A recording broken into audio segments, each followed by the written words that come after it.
പല ബിസിനസ്സുകളും വളരാത്തതിന് പ്രധാന കാരണം കംഫർട്ട് സോൺ ബ്രേക്ക് ചെയ്യാത്തതുകൊണ്ടാണ്.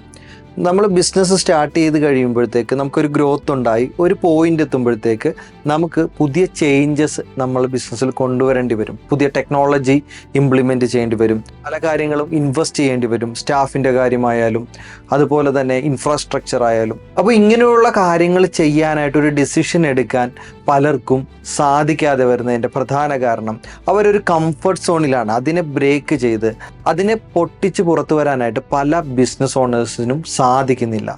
അവരവിടെ കുടുങ്ങി പോവുകയാണ്. അതുകൊണ്ട് തന്നെ അവരെന്ത് ചിന്തിക്കും, ഇത്രയൊക്കെ മതി, എനിക്കിപ്പോൾ ബിസിനസ് ഉണ്ട്, എനിക്ക് കച്ചവടം ഉണ്ടല്ലോ എന്നൊക്കെ വിചാരിച്ചിരിക്കും. പക്ഷെ എന്ത് സംഭവിക്കും? ഒന്നും ശാശ്വതമായിട്ട് നിലനിൽക്കില്ല. നമുക്ക് ഇന്നുള്ള ബിസിനസ് നാളെ ഉണ്ടാകണമെന്നില്ല. അതിനായിട്ട് നമ്മൾ എന്ത് ചെയ്യണം? പുതിയ ടെക്നോളജികൾ നമ്മൾ ഇംപ്ലിമെൻറ്റ് ചെയ്യണം. പല പുതിയ കാര്യങ്ങൾ ഇൻവെസ്റ്റ് ചെയ്യണം. പല പുതിയ സ്റ്റാഫിനെയും റിക്രൂട്ട് ചെയ്യണം. ഇൻഫ്രാസ്ട്രക്ചർ ഡെവലപ്പ് ചെയ്യണം. ഇങ്ങനെയുള്ള കാര്യങ്ങൾ നമ്മൾ ചെയ്യണം. അതിനായിട്ട് നമ്മൾ എന്ത് ചെയ്യണം? നമ്മുടെ കംഫർട്ട് സോൺ ബ്രേക്ക് ചെയ്യണം.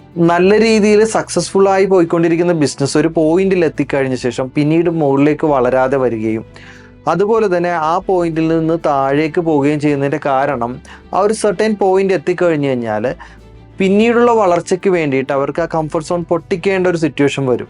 ആ കംഫർട്ട് സോണിനെ ബ്രേക്ക് ചെയ്യാനായിട്ട് സാധിക്കാതെ വരുന്നതുകൊണ്ടാണ് ഇത് സംഭവിക്കുന്നത്. അതുകൊണ്ട് നിങ്ങൾ ബിസിനസ് ചെയ്യുന്നവരാണെങ്കിൽ ഒരു കാര്യം ഉറപ്പുവരുത്തുക, നിങ്ങളൊരു കംഫർട്ട് സോണിൽ ഇരിക്കേണ്ട ആളുകളല്ല. നമുക്ക് പുതിയ കാര്യങ്ങൾ ബിസിനസ്സിൽ ഇംപ്ലിമെൻറ്റ് ചെയ്യേണ്ടി വരും. നമുക്ക് പല കാര്യങ്ങളും ചേഞ്ച് ചെയ്യേണ്ടി വരും. അതുകൊണ്ട് തന്നെ മാറ്റത്തെ നിങ്ങൾ ഭയക്കരുത്. മാറ്റം നമുക്ക് അനിവാര്യമാണ്. മാറ്റത്തെ ഭയക്കാതെ കംഫർട്ട് സോൺ ബ്രേക്ക് ചെയ്തുകൊണ്ട് മുന്നോട്ട് തന്നെ പോകുക.